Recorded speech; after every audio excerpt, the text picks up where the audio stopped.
had no presence of God in it whatsoever.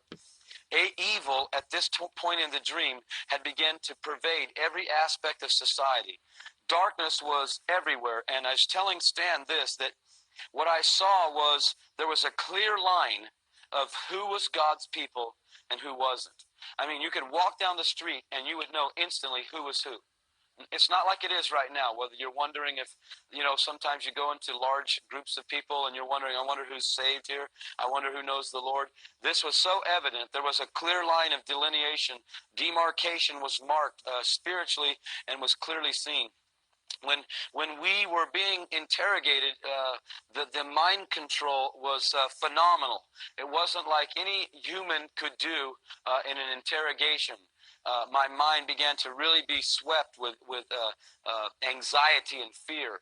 And then because my wife and this older gentleman kept being very bold and kind of in your face with them, they took us out and they took us into this very, very long corridor. In this corridor was thousands of people lined up. The corridor, it seemed to be at least 100 yards long, probably longer. But in my ability, in depth perception in the dream, it was a long, long line of people. And every 5 or 6 minutes, these people would walk forward and take a step.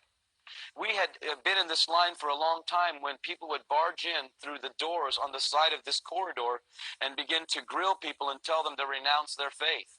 They would never use the name Jesus. They would never use the name Jesus Christ. They would never use the name God. But they would say, you should renounce your faith in him while you can still live. And your faith is empty. And it was a blasphemous kind of challenging that these people